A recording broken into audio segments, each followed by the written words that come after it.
नमस्कार, आप देख रहे हैं न्यूज फॉर नेशन। मैं हूं प्रियदर्शन। कांग्रेस बिहार में बेहतर प्रदर्शन करने के लिए लगातार अपनी कमेटी को मजबूत करने पर लगी हुई है और बिहार कांग्रेस के अध्यक्ष अखिलेश सिंह इसके लिए लगातार अपनी टीम को मजबूती देने के लिए अलग अलग तरीके के प्रयोग कर रहे हैं। इन सब के बीच कांग्रेस आलाकमान ने बिहार के नेताओं की एक बैठक दिल्ली में बुलाई थी, लेकिन अचानक से दिल्ली में होने वाली बैठक को रद्द कर दिया गया और यह जो बैठक रद्द की गई इसके पीछे का कारण बताया गया कि कांग्रेस नेता राहुल गांधी दिल्ली में मौजूद नहीं थे, जिस वजह से कांग्रेस की बैठक यह रद्द करनी पड़ी, जिसमें बिहार कांग्रेस के तमाम नेता जाने वाले थे।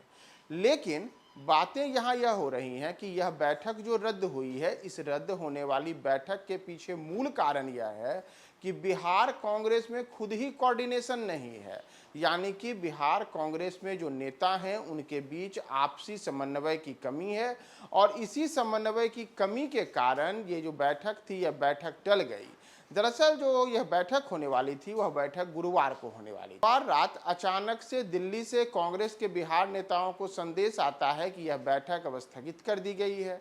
तो अब जो सूत्र बता रहे हैं उनका कहना है कि इस बैठक के स्थगित होने, रद्द होने के पीछे जो मूल कारण है वह मूल कारण है बिहार कांग्रेस में कोऑर्डिनेशन की कमी रहना, यानी कि आपसी समन्वय की कमी। और यह आपसी समन्वय की जो कमी बताई जा रही है वह बिहार कांग्रेस के जो अध्यक्ष अखिलेश सिंह हैं उनके और बिहार कांग्रेस के जो प्रभारी भक्त चरण दास हैं उनके बीच लेकर कहा जा रहा है। सूत्रों का कहना है कि ये जो दोनों नेता हैं, इन दोनों नेताओं के बीच कई मुद्दों पर सहमति नहीं है, जिस वजह से बिहार में कांग्रेस की मुश्किलें दिन प्रतिदिन बढ़ती जा रही हैं और आपसी समन्वय के अभाव की वजह से बिहार कांग्रेस कोई बड़ा निर्णय नहीं ले पा रही है। 17 अगस्त को दिल्ली में जो कांग्रेस की बैठक होने वाली थी उसमें बिहार कांग्रेस के तमाम नेताओं को दिल्ली आने के लिए कहा गया था, लेकिन बैठक के ठीक 12 घंटे पहले बुधवार की रात बैठक स्थगित कर दी गई और प्रदेश स्तर के कई नेता बुधवार की रात ही दिल्ली पहुंच चुके थे, लेकिन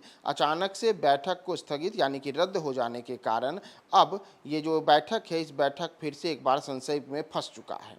तो दरअसल कहा जा रहा है कि जो कांग्रेस के बिहार प्रदेश अध्यक्ष अखिलेश प्रसाद सिंह हैं और कांग्रेस के बिहार प्रदेश प्रभारी भक्त चरण दास हैं, इन दोनों के बीच कोऑर्डिनेशन की कमी है, यानी कि इन दोनों के बीच तनातनी की स्थिति है और बिहार प्रदेश कांग्रेस का गठन इसी वजह से नहीं हो पा रहा है और इस स्थिति को आलाकमान भी जानता है। इसी कारण से दोनों के बीच सहमति नहीं बन पाने की बैठक से बैठक को टालने का निर्णय लिया गया है और बैठक के पहले अब यह तय किया जाएगा कि इन दोनों में कैसे क्या हो सकता है। दरअसल अगर हम बिहार में जो कांग्रेस की स्थिति है उस पर बात करें तो बिहार कांग्रेस के जब से अध्यक्ष बने हैं अखिलेश प्रसाद सिंह, तब से बिहार में सब कुछ बदला बदला नजर आ रहा है। दरअसल अखिलेश सिंह काफ़ी आक्रामक छवि के नेता माने जाते हैं और अध्यक्ष बनने के बाद से ही उनके तेवर इसमें दिखने लगे थे। कई कार्यक्रमों को उन्होंने कांग्रेस की व्यापकता के रूप में पेश किया और अखिलेश सिंह और भक्त चरण दास के बीच तनातनी बढ़ने के पीछे की एक वजह यह भी है,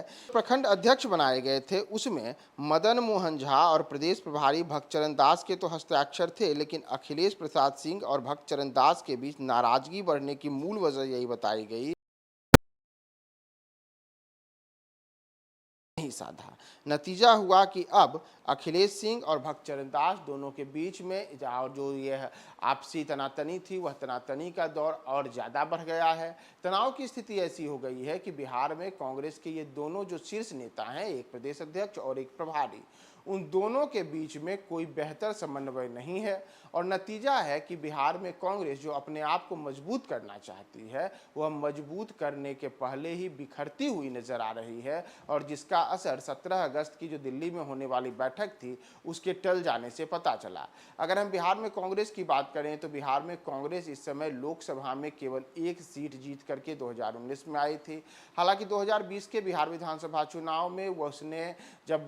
राष्ट्रीय जनता दल के साथ मिलकर के चुनाव लड़ा था तो उसे कई सीटों पर चुनावी सफलता हाथ लगी थी, लेकिन कांग्रेस अपने बलबूते बिहार में कोई बहुत बेहतर प्रदर्शन कर पाए, ऐसी स्थिति में कांग्रेस नजर नहीं आती है। और इन सब के बीच कांग्रेस को बिहार से उम्मीद है कि यहाँ की जो 40 लोकसभा की सीटें हैं, उन 40 लोकसभा की सीटों में से ज़्यादा पर कांग्रेस बेहतर प्रदर्शन करे, इसके लिए अखिलेश सिंह को बड़ी जिम्मेदारी सौंपी गई है। लेकिन जिस तरीके से अखिलेश सिंह और भक्त चरण दास के बीच तनातनी की खबरें आती हैं और सूत्र कहते हैं कि इन दोनों के बीच कुछ भी बेहतर नहीं चल रहा है, यह कांग्रेस के बिहार के भविष्य के लिए तो बिल्कुल भी बेहतर संकेत नहीं दिख रहे हैं। और अब यह देखना महत्वपूर्ण होगा कि जो तनातनी की खबरें हैं उसका कब पटाक्षेप होता है और कब दिल्ली में बैठक होती है, जिसके बाद बिहार कांग्रेस के दिन सुधरते हैं या फिर क्या होता है। हम आपको तमाम अपडेट्स बताएंगे। आप हमारे साथ बने रहें न्यूज़ 4 नेशन पे।